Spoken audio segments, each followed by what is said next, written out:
Salut à tous, c'est le troisième opus de mes vidéos qui parlent des livres qu'on peut utiliser comme support pour parler aux enfants de leurs émotions. Alors je pensais pas en faire autant, hein, j'en ai déjà fait deux, vous pouvez facilement les retrouver sur ma chaîne en allant dans la petite loupe de recherche sur ma chaîne, vous tapez émotion, vous tomberez sur pas mal de choses, et notamment sur d'autres supports que les livres qu'on peut utiliser. Mais là on parle uniquement des livres et c'est le dernier opus, c'est la dernière fois que je vous en parle, c'est parti pour la présentation des livres. On commence par Mon imagier des émotions, un livre qui n'est pas parfait à mon goût, hein, il a des petites choses qui ne me plaisent pas, mais il a quand même l'avantage d'être très clair pour les plus petits, avec un système que j'aime beaucoup, une photo et une petite phrase très courte type bébé est content, bébé n'est pas content, bébé est triste, bébé a peur, voilà, des choses assez basiques et du coup je trouve que c'est bien pour les plus jeunes. Albert le hamster qui pique une grosse colère est un livre tout en rimes, hein. À chaque fois il s'amuse à faire des rimes sur chacune des pages, mais par contre sur le fond du livre, vraiment moi j'accroche pas du tout parce qu'en gros c'est l'histoire d'un petit hamster qui fait des colères, à qui on demande d'arrêter les colères et du coup je trouve que ça nie complètement la valeur d'une émotion puisque la colère n'est pas là pour nous embêter, la colère est là parce qu'elle a une utilité et je trouve que c'est pas le genre d'histoire en fait qui permettent de comprendre pourquoi elle est là et qu'est-ce qu'on peut en faire. Je vous avais déjà montré des ouvrages de cette collection, donc là il s'agit d'un Vent de panique pour Charline. Pour moi il n'est pas formidable, même s'il est correct. C'est l'histoire d'une petite fille qui va à un moment se retrouver confrontée à une peur et bah voilà, ses parents vont tout simplement la rassurer et voilà, c'est ce qu'on fait en général quand quelqu'un a peur et ça développe pas plus que ça, donc du coup pourquoi pas, c'est une histoire comme une autre, elle est mignonne sans être extraordinaire. Dans ma précédente vidéo, il y avait déjà quelques livres pour les plus grands. Celui-ci, c'en est un aussi à mon sens parce qu'il est quand même assez riche en texte. Les explications sont assez complètes, c'est pas basique. Mais par contre, je trouve qu'il est plus facile d'accès parce qu'il y a moins de pages. Il y a assez peu de pages. On rentre pas dans le détail de chaque émotion, mais on comprend ce que c'est qu'une émotion, comment ça s'exprime et ce qu'on peut en faire, à quoi elle est utile, etc. Donc voilà, c'est la collection Dolto. Je trouve que c'est plutôt pas mal. Parmi les choses qui sont proposées pour les plus grands, moi ça fait partie de mes préférés. Quand j'ai emprunté ce livre à la médiathèque, je pensais vraiment que c'était un truc plutôt pour les petits du fait qu'il y a plein de couleurs sur la couverture.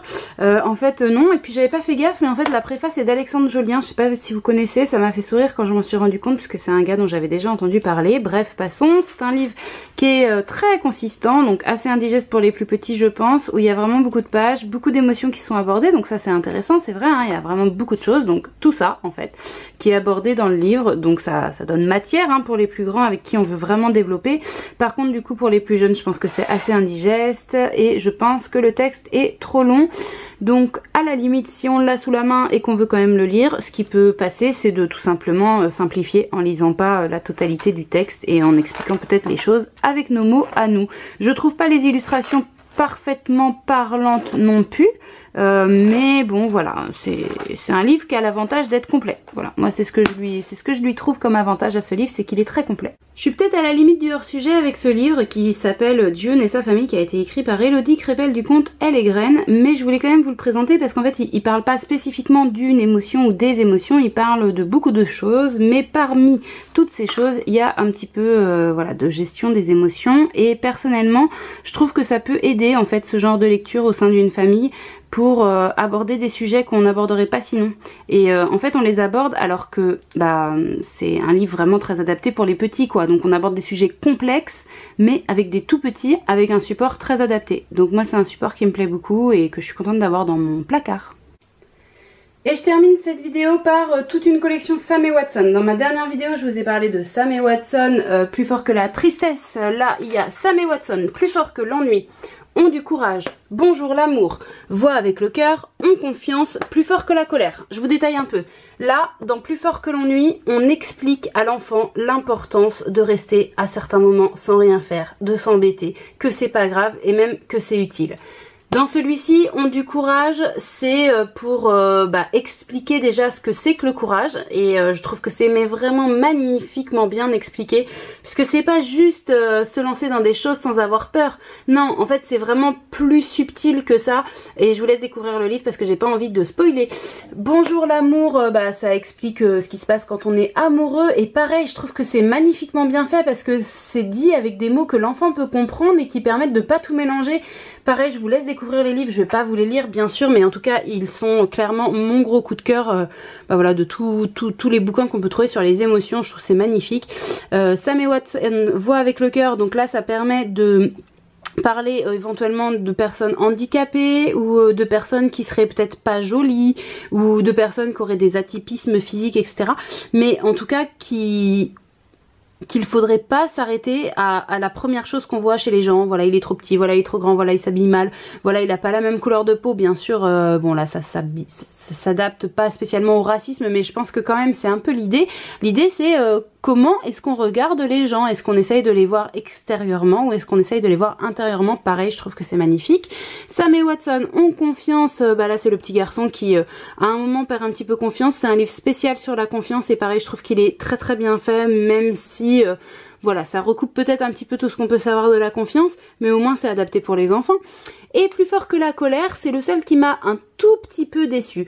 Pas beaucoup, mais si je veux être pointilleuse, parce que certains savent que je le suis, à la fin du livre Plus fort que la colère, je regrette que à la fin du livre, on n'ait pas plus de détails sur la colère, mais uniquement sur un des moyens de pallier à la colère, donc notamment la visualisation, qui est une des techniques qui est expliquée. Donc c'est expliqué, ça paraît complexe, mais en fait c'est expliqué très très simplement dans le livre. Il y a autre chose qui me perturbe, c'est l'association d'une émotion à une couleur. Je vous ai déjà dit que pour moi, les couleurs devaient rester distantes des émotions. Je trouve ça assez regrettable. Mais ce n'est pas grave. Je comprends aussi voilà, le double sens que l'auteur a voulu utiliser pour expliquer que on sentait des énergies autour de la personne. Et là, la couleur illustre cette énergie et que parfois l'énergie change. C'est vrai que sinon, dessiner une énergie, c'est pas très simple. Alors, ils ont choisi une couleur. Personnellement, c'est pas forcément quelque chose qui me parle, mais je pense que c'est pas non plus très grave. Je vous conseille cette collection qui est vraiment magnifique et du coup mes vidéos s'arrêteront sur cette collection. Et voilà, faites-moi un retour si vous connaissez aussi, peut-être que vous avez un avis différent ou le même avis ou je ne sais pas, n'importe quelle chose qui pourrait faire avancer un petit peu le schmilblick, donc n'hésitez pas à partager juste en dessous en commentaire. On s'arrête donc là pour aujourd'hui sur ces beaux ouvrages. C'est vraiment des ouvrages que j'ai lus avec plaisir. Certains, si vous arrivez sur la chaîne, non, mais certains savent que je suis quelqu'un de relativement exigeant et que je m'arrête vraiment sur beaucoup de choses dans les livres dès qu'il y a quelque chose qui me froisse. J'ai été très stupéfaite de voir que je n'avais pas grand chose à redire à cette collection. Donc je pense que c'est quelque chose qui est vraiment profondément de qualité, je pense que c'est quelque chose qui a été grandement réfléchi, les mots sont choisis voilà, de manière à ce que ce soit entendable, que ce soit clair, il n'y a pas de second degré tellement, c'est assez basique. Et pour autant ça traite de thèmes assez compliqués sur lesquels justement des fois on manque de mots, donc ça peut tout à fait être un super support. Voilà, je vais pas vous en dire plus, vous avez compris que c'était mon coup de cœur. On s'arrête là pour aujourd'hui. Quant à moi je vous retrouve très vite dans une prochaine vidéo, dès la semaine prochaine, à lundi.